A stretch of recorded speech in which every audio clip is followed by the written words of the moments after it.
He's destroying my baby's life.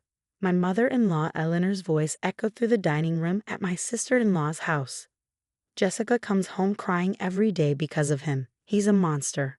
I sat quietly at the end of the table, my hand in my pocket, pressing the record button on my phone as I had been doing for the past 3 months. My name is Michael, and at 34, I found myself in the middle of a nightmare orchestrated by my mother-in-law. I'd been married to Jessica for 5 years, and everything was perfect until Eleanor lost her husband 6 months ago. That's when the accusations started. Did you hear what he did last week? Eleanor continued, her perfectly manicured hands gesturing wildly. He refused to let Jessica visit me when I was sick.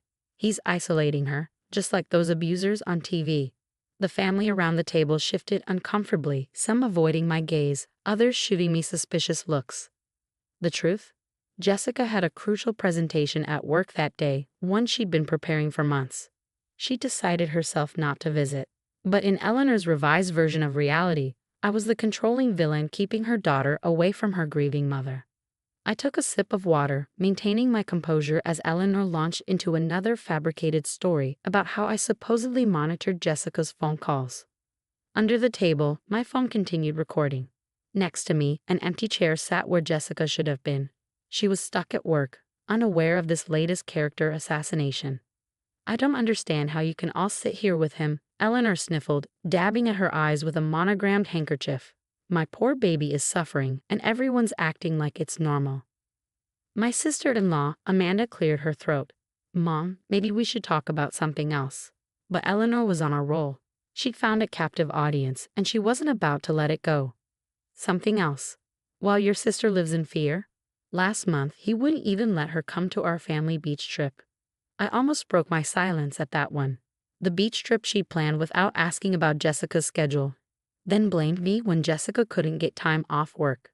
I'd encouraged Jessica to try to make it for at least a weekend, but her project deadlines wouldn't allow it. In Eleanor's mind, this too became evidence of my controlling behavior. The accusations had started small. First, it was comments about how Jessica looked tired, pointed questions about whether I was working her too hard. Then came the suggestions that I was controlling our finances, despite Jessica being the one who managed our bank accounts. By the 3rd month after her husband's death, Eleanor had constructed an entire narrative about me being an abusive husband. I saw bruises on her arm last week, Eleanor announced, her voice dropping to a dramatic whisper. This was new. My hand tightened around my water glass. Jessica had walked into a door at the office while reading emails on her phone. She'd even posted about it on social media, laughing at her own clumsiness. Eleanor, I finally spoke, keeping my voice level. You know those bruises were from an accident at work. Jessica posted about it. Because you made her. Eleanor shot back. You probably stood over her shoulder while she wrote that post. I returned to my silence, letting my phone capture every word. Jessica and I had discussed confronting her mother about these accusations, but we decided to wait. Eleanor was grieving, we reasoned. She needed time. But as the lies grew more elaborate and the family began to believe them, we realized we needed protection. I'm thinking of calling the police, Eleanor announced, causing several family members to gasp. I have documentation of everything. She pulled out a small notebook, waving it triumphantly. I wondered what that notebook contained. More twisted versions of innocent events. Imagined slights turned into evidence of abuse. While she had her notebook of lies, I had 3 months of recordings, text messages, and emails documenting the truth. Mom, Amanda tried again. This is getting out of hand. Out of hand. Eleanor's voice rose. You're taking his side now. After everything he's done to your sister. I watched as Amanda wilted under her mother's fierce glare. This was Eleanor's power, the ability to manipulate everyone around her with guilt and dramatic accusations. One by one, she turned family members against me with her stories. My phone buzzed in my pocket, a text from Jessica. Stuck in traffic. Everything okay there? I typed back quickly. Your mom's sharing some interesting stories. All recorded. Eleanor noticed me texting and pounced. See, he's probably telling her what to say right now. Controlling her every move. I slipped my phone back into my pocket, making sure it was still recording. Christmas was 3 weeks away, and Eleanor had insisted on hosting a family gathering. Jessica and I had already planned our response. We just needed to gather enough evidence. I think we should ban him from Christmas, Eleanor declared, looking around the table for support. Make it a safe space for Jessica. The irony of her talking about safe spaces while creating the most toxic environment possible wasn't lost on me, but I maintained my calm, knowing that reacting would only give her more ammunition. Actually, I said, standing up slowly, Jessica and I are looking forward to Christmas. We have something special planned. Eleanor's eyes narrowed. You're not welcome in my house. I won't let you ruin another family gathering. I picked up my jacket, giving her a small smile. We'll see you at Christmas, Eleanor. As I walked out, I could hear her starting another tirade about my threatening behavior. In my car, I stopped the recording and played it back, listening to Eleanor's voice spew accusation after accusation. Adding it to the folder on my phone, I thought about how different things had been before her husband died. She'd been overbearing then too, but not malicious. Grief had transformed her into someone unrecognizable, someone who would destroy her daughter's marriage to maintain control. My phone buzzed again, Jessica calling this time. Hey love, I answered. You missed quite a show. Mom again, she asked, sighing. What was it this time? Oh, the usual. I'm controlling, abusive, and apparently not welcome at Christmas. We'll see about that, Jessica said, determination in her voice. Did you get it all? Every word. Ready for phase 2. Absolutely. Mom needs to learn she can't keep doing this. I love her, but this has to stop. As I drove home, I thought about the flash drive sitting in my desk drawer, filled with recordings, messages, and emails documenting Eleanor's campaign against me. Christmas was going to be interesting this year. Very interesting indeed. The weeks leading up to Christmas were like walking through a minefield. Eleanor's campaign against me intensified, spreading beyond family dinners to social media and even our professional lives. She'd started calling Jessica's colleagues, expressing concern about her daughter's well-being.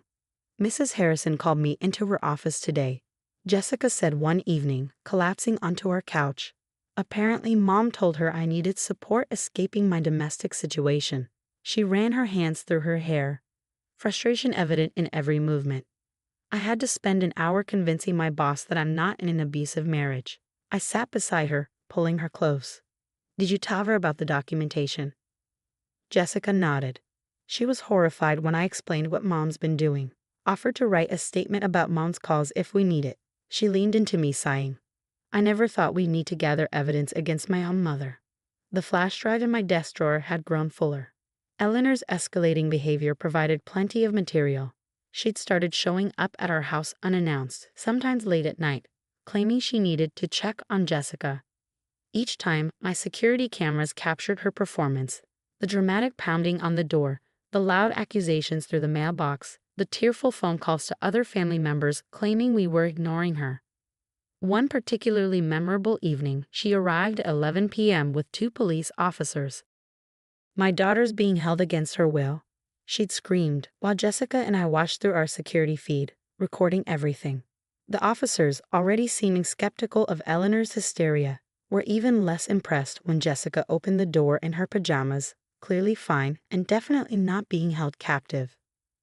Ma'am, one officer had said to Eleanor, making false reports is a serious offense. We'd added the police report to our growing collection of evidence. Amanda called me privately after that incident. Michael, I need to tell you something, she said, her voice hushed. Mom's been different since Dad died. But these accusations about you, I think she's going too far. You think? I couldn't keep the sarcasm from my voice. I know. I should have said something sooner. But, she paused. She's been writing things down in that notebook of hers, planning something big for Christmas. She keeps saying she's going to expose you in front of everyone. I thanked Amanda for the warning, though we'd already anticipated Eleanor's Christmas plans. Jessica and I had our own preparation underway. We'd set up a small home office in our spare room, walls covered with a timeline of Eleanor's escalating behavior. Text messages, emails, recordings, police reports, witness statements, everything meticulously organized and dated. Are you sure we're doing the right thing? Jessica asked one night as we reviewed our evidence. She's still my mom, and she's grieving. I took her hand, understanding her conflict. Honey, grief explains her behavior but doesn't excuse it. She's trying to destroy our marriage, our reputations, possibly even your career. We have to stop this. Jessica squeezed my hand. I know, it's just hard. Before Dad died, she was overbearing but never like this. Sometimes I miss my old mom. The old Eleanor had been a typical mother-in-law, meddling but generally well-meaning. She'd make comments about my career choices, suggest better ways to organize our house, drop hints about grandchildren. Normal mother-in-law behavior that we could laugh about later. But after her husband's death, something had snapped. Her need to control her daughter had morphed into this destructive campaign. A week before Christmas, Eleanor sent a mass email to the entire family. Subject line, urgent, Christmas intervention for Jessica. The email detailed her plans for a family intervention at Christmas dinner. She'd invited a domestic abuse counselor, arranged for Jessica's cousins to block my escape routes, and prepared a folder of evidence against me. Reading it, I felt a mix of anger and pity. She created such an elaborate fantasy that she genuinely believed she was saving her daughter. Jessica read the email with tears in her eyes. She's really lost it, hasn't she? I held her as she cried, both for the mother she'd lost and the confrontation we knew was coming. We spent that evening finalizing our own plans, making sure every detail was perfect. We couldn't let emotion override preparation. The day before Christmas, Eleanor called Jessica repeatedly, leaving increasingly frantic voicemails. Baby, please don't bring him tomorrow. We can protect you. We have a safe place ready. The counselor says it's normal to be scared, but we're all here for you. Don't let him see this message. Just come alone. Please, baby. Jessica saved each voicemail, adding them to our collection. That night, as we lay in bed, she turned to me with determination in her eyes. Tomorrow needs to work. We have to make her stop. I pulled her closer. It will work. We have everything ready. I just hope. She paused. I hope that after this, we can find a way to help her heal properly, deal with her grief without destroying everyone around her. The morning of Christmas Eve, we packed everything we needed into a discreet briefcase. Our evidence was organized, our presentation prepared, and our strategy set. As we drove to Eleanor's house, Jessica reached over and squeezed my hand. Ready? She asked. I nodded, thinking about the months of accusations, the family relationships strained, the professional implications we'd narrowly avoided. Ready. Eleanor's house was decorated elaborately for Christmas, every surface covered in festive ornaments. The perfect setting for her planned intervention. Family members' cars lined the driveway, and through the window, we could see people gathering in the living room. Jessica. Eleanor rushed out as soon as we pulled up. Baby, you came alone like I asked, right? He's not. She stopped short, seeing me emerge from the driver's side. Merry Christmas, Eleanor, I said calmly, retrieving our briefcase from the back seat. Her face darkened. How dare you come here? I explicitly said. Mom, Jessica cut her off, her voice firm. Michael and I have something to share with everyone, and you're going to want to see this. Eleanor's eyes fixed on the briefcase in my hand. What's that? Are you threatening us? See, everyone. She called out to the family members now watching from the doorway. See how he tries to intimidate us. Jessica took my hand, and together we walked toward the house. Behind us, Eleanor continued her performance, calling out warnings and accusations. But we knew that in just a few minutes, everything would change. As we entered the living room, I caught sight of the domestic abuse counselor Eleanor had invited, sitting uncomfortably on the couch. Perfect. A professional witness was exactly what we needed. Everyone, Jessica announced, her voice steady despite Eleanor's continued protests. It's time for the truth to come out. The living room was silent as I set up the laptop and small projector we'd brought. Eleanor hovered nearby, alternating between nervous glances at our equipment and attempts to gain control of the situation. We're here to help Jessica, she announced to the room. That briefcase probably contains more evidence of his abuse. She turned to the counselor. See how he's trying to manipulate the situation. The counselor, a composed woman in her 50s, watched everything with professional interest. She hadn't spoken yet, but her eyes tracked each person's behavior carefully. Jessica stood in the center of the room, her voice clear and strong. Yes, Mom, we're going to look at evidence, but not the kind you're expecting. She nodded to me, and I started our presentation. The first slide appeared on the wall. A timeline titled The Evolution of Eleanor's Campaign. Below are dates, starting from the day her husband died, each marked with specific incidents and evidence. What is this? Eleanor demanded, but her voice had lost some of its certainty. This, Mom, is everything you've done over the past 6 months. Jessica's voice was gentle but firm. Every false accusation, every manipulative message, every attempt to destroy my marriage. I clicked to the next slide, and Eleanor's own voice filled the room. The recording from the family dinner where she'd accused me of causing Jessica's bruises. The family shifted uncomfortably as they heard their own silence in the face of Eleanor's accusations. You recorded me? Eleanor gasped. That's illegal. Single-party consent state. I replied calmly, and this is just the beginning.